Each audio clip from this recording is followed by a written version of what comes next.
بسم اللہ الرحمن الرحیم۔ السلام علیکم پیارے بہن بھائیوں، آج میں نے کوئی ویڈیو نہیں بنائی اس لیے کہ ہمارے گھر میں بہت زیادہ ٹینشن تھی۔ میری نند 2-3 سال سے موذی بیماری میں مبتلا تھی، اس کا ہم نے آپریٹ بھی کروایا تھا۔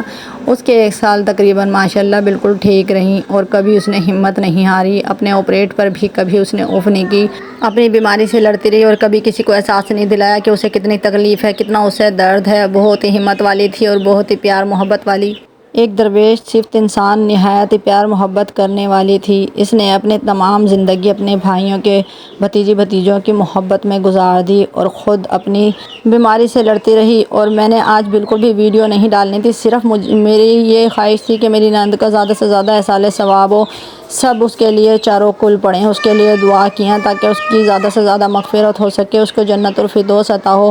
ویسے تو وہ جنت ہی تھی، اس لیے کہ اس نے بہت تکلیف کاٹی تھی، اب اس کے جگر بہت زیادہ متاثر ہو چکا تھا، اس میں کینسر زیادہ پھیل چکا تھا اور وہ چند دن سے بہت زیادہ بیمار تھی۔ خدا کے لیے اس کے لیے ایصال ثواب کے لیے دعا کیجیے گا، اللہ تعالیٰ آپ کو پیارے محبوب صلی اللہ علیہ وآلہ وسلم کے واسطے ان کے جنت الفردوس میں جگہ دے، آمین۔ مہربانی فرما کر ایک مرتبہ سورۃ فاتحہ، سورۃ اخلاص، درود پاک اور چاروں کل پڑھ کر اس کی روح کے لیے ایصال ثواب کیجیے، بکشتے آپ کو اس کا اجر ثواب ملے گا۔ میری نند بہت ہی معصوم اور سچی اور اچھی انسان تھی، بچوں سے پیار کرتی تھی، بڑوں کی عزت کرتی تھی، سب کو منٹوں میں اپنا بنا لیتی تھی، اس کا اخلاق بہت زیادہ اچھا تھا۔ یہ نامراد بیماری میرے ابو کو بھی لے گئی اور میری کزن کو بھی اور اب میری نند کو۔ ہم لوگ اس نامراد بیماری سے لڑ نہیں سکتے، اللہ تعالیٰ سے زیادہ دعا کیا کریں، اللہ تعالیٰ سب کو اس نامراد بیماری سے بچائے، یہ موذی بیماری جڑ سے ختم ہو جائے اور کبھی نہ آئے۔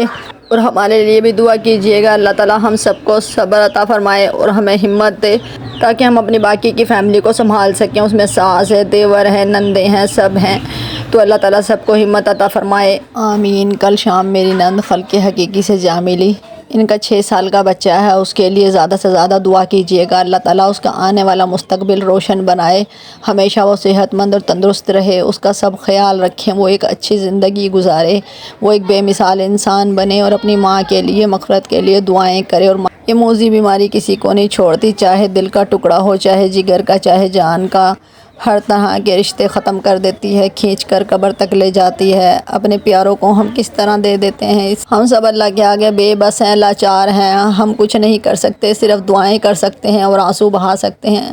اللہ تعالیٰ نے سکینہ کو محتاج نہیں بنایا کسی کا، اس نے ٹائم سے اسے سنبھال لیا۔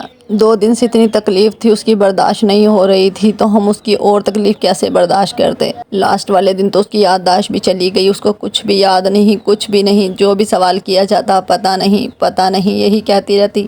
نندیں بھی بہنیں ہی ہوتی ہیں اور اس نے میرے ساتھ کبھی بھی زیادتی نہیں کی، کبھی لڑائی نہیں، کبھی دل نہیں دکھایا، کبھی وہ کسی کے ساتھ برا نہیں کرتی تھی، میرے ساتھ بھی بہت اچھا اس کا رویہ تھا، سب کو اپنا بنانے والی، خوش اخلاق، ملنسار، بہت ہی اچھی، ہر کوئی اس سے بار بار ملنے کی چاہ رکھتا، اتنی اچھی، اتنی اخلاقی۔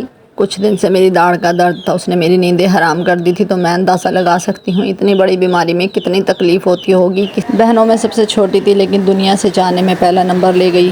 اب مجھے اجازت دیں، اگر مجھ سے کوئی غلطی ہو تو میں معافی چاہتی ہوں۔ اللہ تعالیٰ آپ لوگوں کو خوش رکھے، آباد رکھے، سلامت رکھے، ہنستا مسکراتا رکھے اور اپنے حفظ و امان میں رکھے، آمین ثم آمین۔